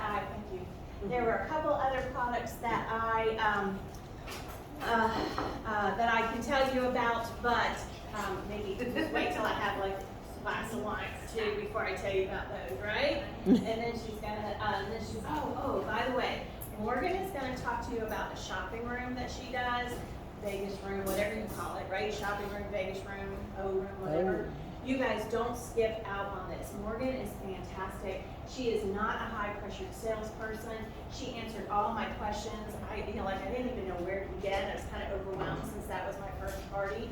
And she shared exactly buy this now and then come back and you can buy this later. Or she told me which toy would be appropriate. Like, you guys make sure to spend time with her, in the shopping room. And then she's going to go, okay, Morgan, you take over. Right? So, who do the guests trust more than anyone in that room? The hostess. The hostess, right? So, your hostess just did that kind of introduction of you, and all of a sudden your trust meter just went whoop, and you have not said a word. Your hostess just did 2 booking seeds. She sold some product. She gave a shout out to the shopping room, and she actually did a sponsoring seed as well. So the 2 booking seeds were, she booked a party from a party. Now that's simple to you guys because you're in the business. But a lot of people, especially the younger they are, don't really get the booking from a booking kind of thing. They don't know that that's how you do it or that you can do it, right? They think there's some special requirements. God bless you. She also said why she hosted a party. She laughed, she learned, she had a wish list, right? Super important to be able to share that because that is common to what other people will probably experience. She shared her favorite products. Whatever she talks about, you will sell. So if you can steer her to talking about something other than just the hot heart, you're gonna be better off. I'll tell you a funny story. When I was in the field, my very first catalog, we had a pressed tin flower bucket on the front cover of our catalog. It was 1995 or 99, one or the other. And I sold the hell out of that thing. I gave 50 million ways to use it, right? Until I had a party with 20 people and every one of them bought that $19.95 bucket. I was not happy with myself. So I was walking into a hostess's house and she had a beautifully arranged pressed tin flower bucket on her door. I knocked on the door and as soon as I knocked, I pulled it off and I'm standing there with her bucket. She's like, what are you doing? I'm like, we do not want to show this. I just walked in and we hid it and put it somewhere else. I said, I'll put it back when I leave. But, so whatever she talks about, you will sell. So if you can steer her to the more expensive items, that would be great. I talked about a shopping room. Now that might be a little odd for you, and I didn't have to do this, but whether you know this or not, nobody else does a private shopping room. Maybe if they sell what we sell, but I did it out and proud in the middle of the kitchen, you know, when I checked people out. So that's a little odd to people, okay? I'll tell you a fun story. Hopefully you don't mind my stories. I was with a company called H2O at home, and it was like a Norwex. And they were based out of, actually, our US office was King of Prussia. And most of our consultants were actually in Alaska. And they were young. It was a very young consultant base. And my boss and I went up there, we did a training. I probably taught Franco, I feel like I've been teaching it 25 years. We went out to eat afterwards, and we were sitting there, and this really young girl, obviously she was older than 18, but she young, and she said, you guys, I just went to a Pure Romance partner. Every one of us at the table were like, oh, okay. And then she's like, yeah, I know. We're like, Pure Romance party, like, whoa, you know, we were all like giddy about that. And then she said, and they had a private shopping room that we had to check out in. And we're like, what? A private shopping room? That's weird. And she goes, and as she's telling the story, her eyes get bigger and bigger and bigger as she's telling the story. And then she says, oh, it gets better. The shopping room was in a van. And we were all like, what? A creepy van? Like, that kind of party in a creepy van? Like, we couldn't understand either, right? So, you all right back there? It was a creepy man. So we thought that was super, we thought that was super funny, right? We just couldn't even understand. And the story could stop there, but shortly after the creepy van story, I got a call asking if I would be interested in interviewing with Pure Romance, right? So I tell Cheryl during my interview about the creepy van story. We laugh and think it's funny and all of that. So then I have to go back to H2O at home and tell them that I'm leaving. And the girl with the creepy van story called me and said, she was super sad. She's like, I can't believe you're leaving. And gosh, is it terrible? May I ask where you're going? And I was like, well, funny story. You were part of my interview. She was like, what? You're going to Pure Romance? I said, yes, I am. She actually drove around town, found a picture of creepy van, said creepy van, sent it to me. Super funny when I met the owner of said creepy van. But anyway, I think that's funny. But was it a creepy van? Was the van creepy? No. It was just like, It's just yeah. a wrapped van. Well, yeah, No, no. I know, but I wanted Yeah, like, it wasn't able creepy, to- but my point, I guess, being is that to her, she didn't to understand. most people. Yeah. So to give a shout out to the shopping room, most people are like, wait, I have to go to a private room and talk about that? Like, they don't get it, right? So having the hostess give a shout out to it, I think it really helps to make that happen. Yeah. So, because I'm a squirrel, if I was like putting my whole, if I'm just thinking, if you were coming to my house and you were my consultant, because I like this, I like where you're going here, do you have like a little piece of template that you're like, I want you to follow this? Or, because I just feel like if that was me and you were asking me to give you an introduction, I'd be like, what do you want me to say next? And that would feel not nice to do in front of my people. 100%. So a couple things. Great question. First is that if they came from a party in which someone did that, they're going to understand it, right? Right. I also would tell them about it in my very first Hostess Coaching Connect with them. Okay. I would, and of course back in the day, I had a hostess pack. Quite frankly, I still believe in a hostess pack because I like the hostess to have something tangible. Right. So I used to have a note card that would literally say, how did we meet? Why are you hosting a party? What are some of your favorite items? And then for you guys, I would probably put just literally put shopping room. Okay. Now, truth be told, you actually could write that for them because you should know most of those answers. Right. What I would not do, and I think you might have been getting to this, if you were to ask me, my personality type, to do that the night of the party, I'd be like, hell to the no. Like, You're not prepared no. for it. I need to prepare. Right. Those hostesses that are like fly by the seat of their pants, you told them early, they totally forgot about it, and they're totally fine with doing it this way. Now, the other thing that I would share with you is that, you probably read, Jen Kelly has been to this class 3 times, right? She said that she actually has tweaked that, what I just shared, and she does it more almost as an interview with the hostess. So she might say something like, so, do you mind telling everybody where we met? And then typically that hostess is in the room, right? Mhm. So she kind of interviews it. So you've got a couple of So options. it's easier for some people. Right. I do think it might be easier for someone that might be more shy. Right. But she does it a little bit even more creative-y, way. But you have to feel it out, figure out how to do it. Right. So, good question. Thank you. So that's number 1. First way to help you get parties booked from parties. Second way, and I'm going to tell you from here on out, you know these ways, you probably just aren't, are you doing them, all right? So number 2 is I need you to help the hostess help you get parties booked from parties. Now I know most of you are probably going, oh yeah, I do that. But what you probably do is say to a hostess, if you get 3 parties booked from this party, I'll give you blah, blah, blah, right? Your hostess doesn't know how to get parties booked from parties. You need to give her suggestions. Ask her, who is the party person in your group? Who's the person who always has the parties? Who owes you a favor? You give her some ideas. Give her words to use, maybe in her Facebook group or event. By the way, telling a hostess to tag her friends, she doesn't understand that necessarily. We know what tagging means, but not everybody does, right? Is that our cue to go? Or is that just... The way. Oh, okay.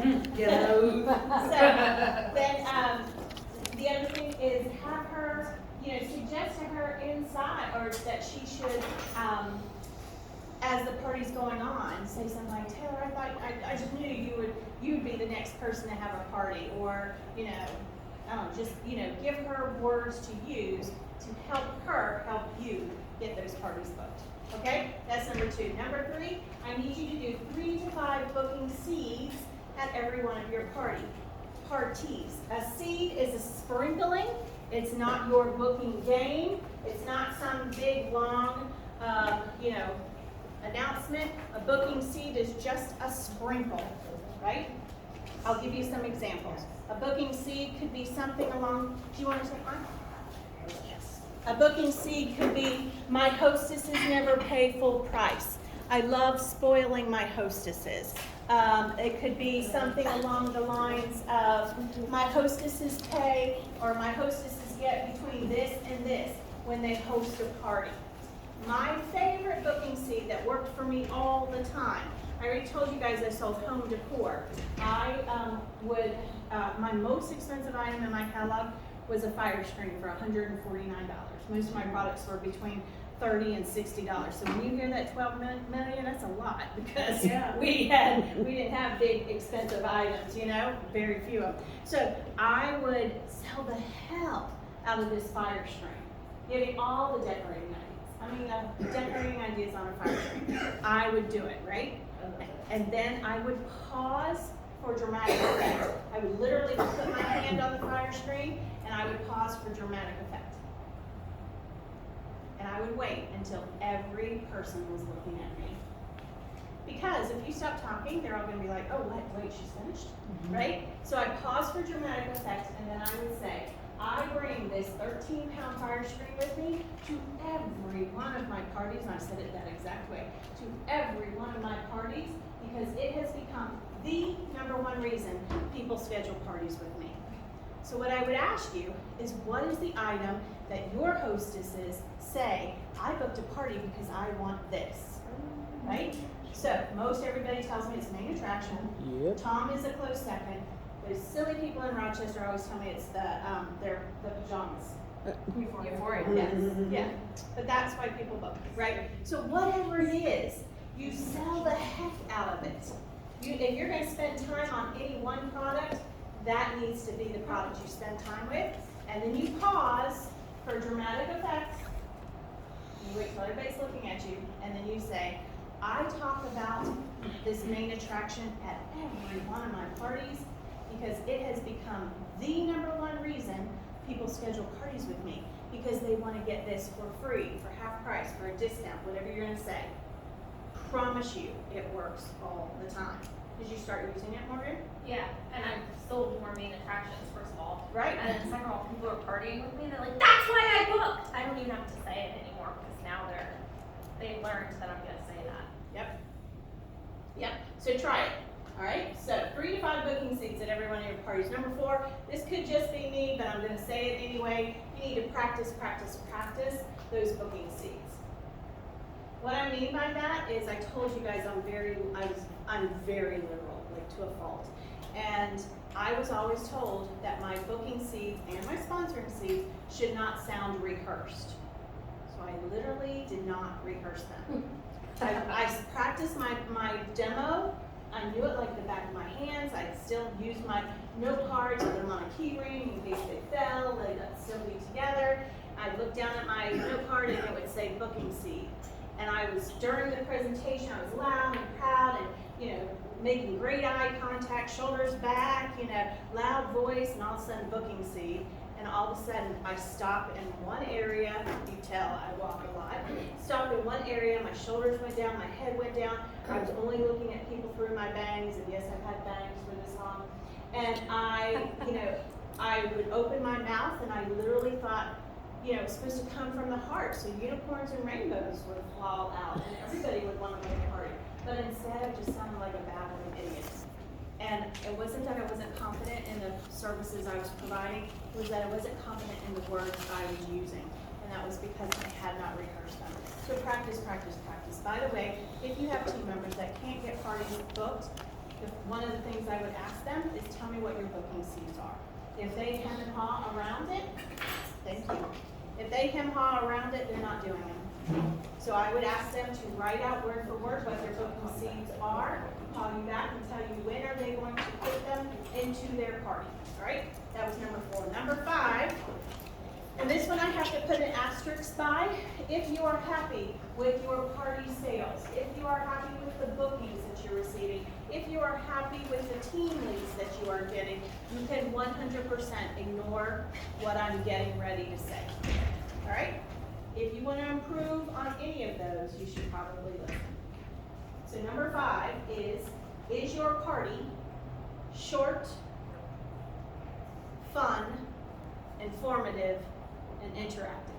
I think we knock it out of the park when it comes to fun, informative, and interactive.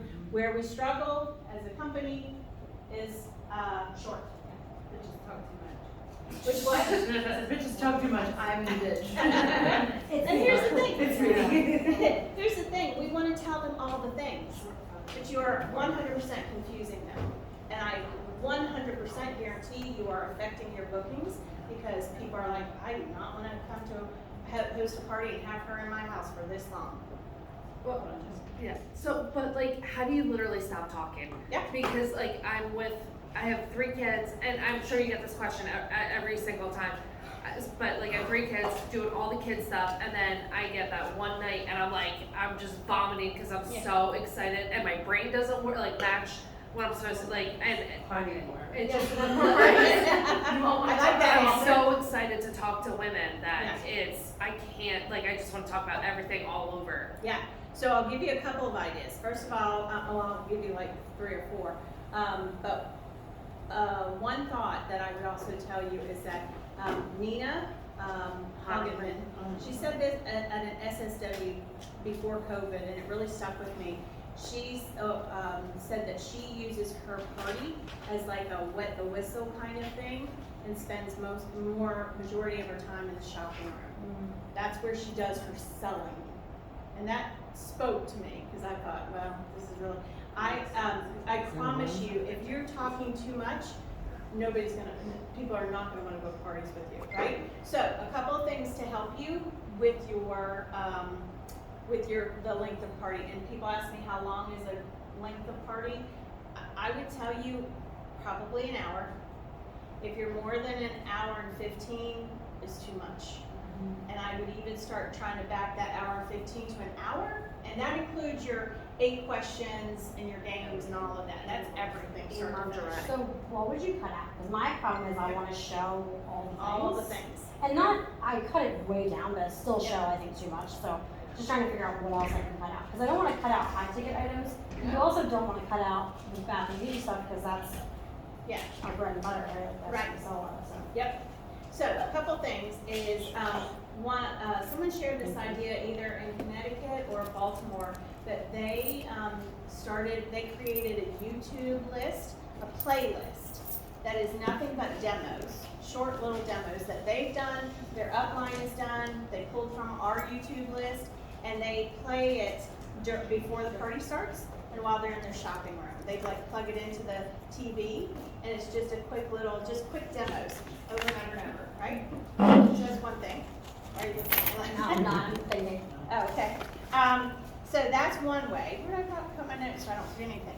So that's one way. I know this by the back of my hand, but I just don't want to forget anything. So I thought that was a fun thing I had not thought of. The second is, what are you showing and what are you selling? That's a big thing. What are you showing and what are you selling? You can still keep things in your kit, but not talk about them, right?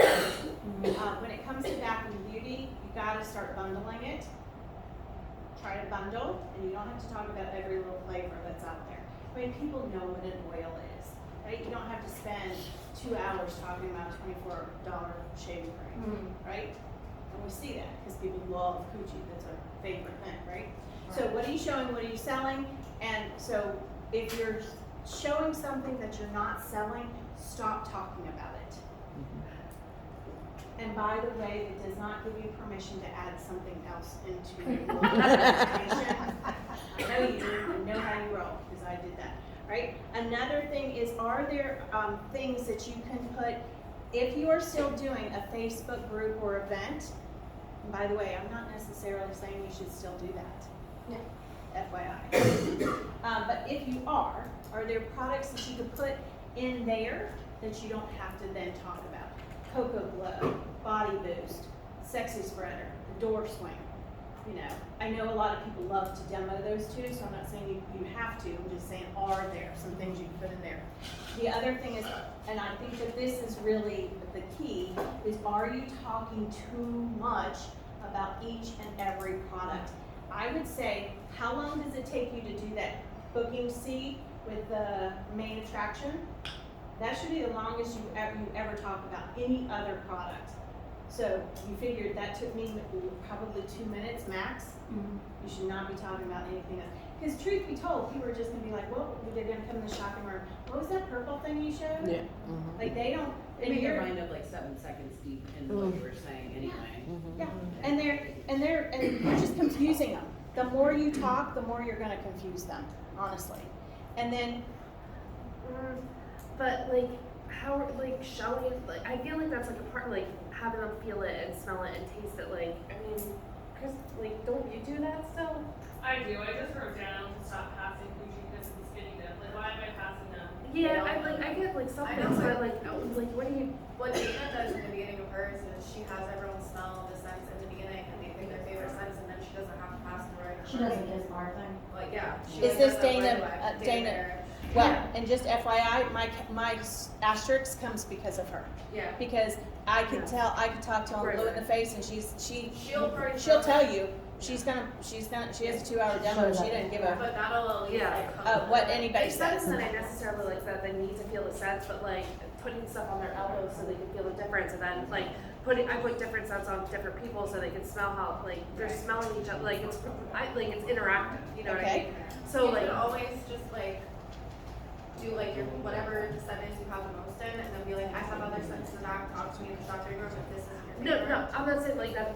It's not that I'm dying on the scent thing. It's Yeah. that they are interactive. Yeah, so here's the other thing, I hear Please. people say all the time, my hostesses love when I talk about everything. No, they don't. They really don't. That's just your ego. And I'm not saying you say this. No, I I'm just know. saying it's Yeah. what people say to me all the time. I will Is say that- though, as a caveat, I've tried to cut things out, and then my hostess is like, "Oh, but you didn't talk about this," or "Oh, but you didn't talk about this." And I'm All like, right, so "Oh, let me- yeah," because I can't talk about everything. So let me help you with this. So my last suggestion on how to help you roll through things. Sorry, thank you very much. No worries, no worries, I will. no worries. Bye. Take The care. last thing is I need you to practice at home. I need you to set a timer on your clock, on your phone for 40, 45 minutes, something like that.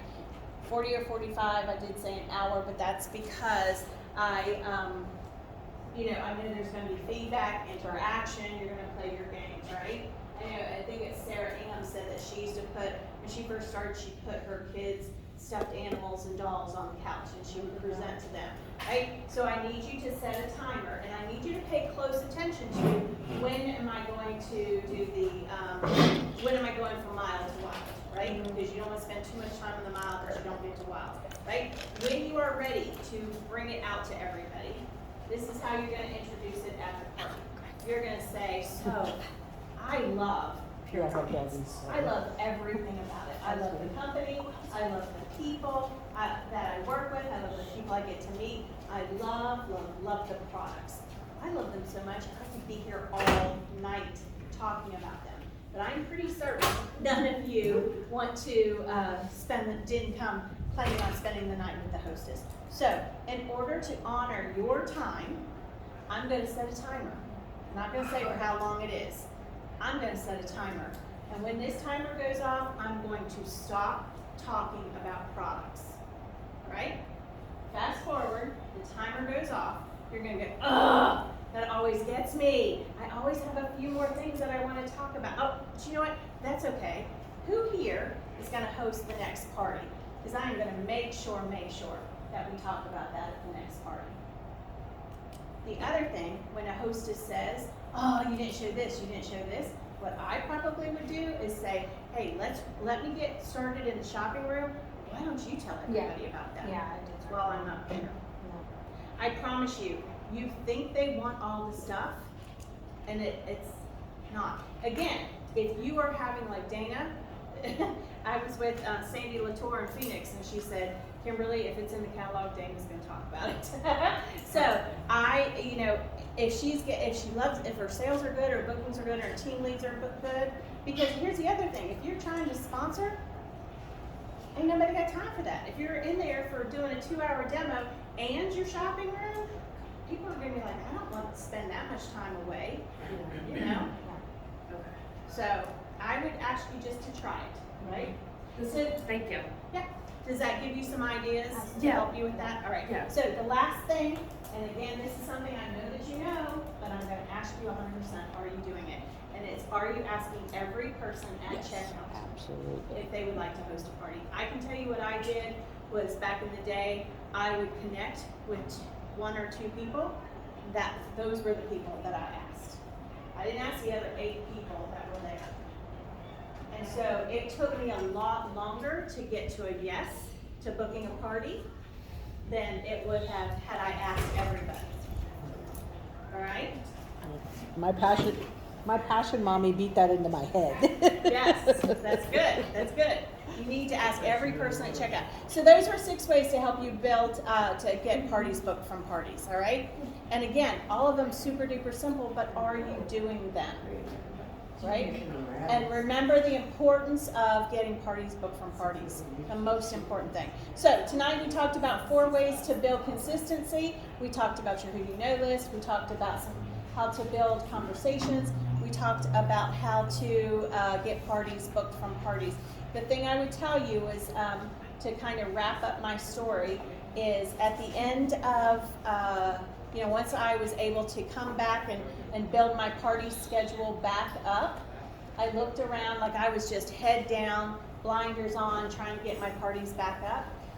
When I came up for air, I I looked around and all of those leaders that had told me to stop doing my personal business, none of them were still in the business.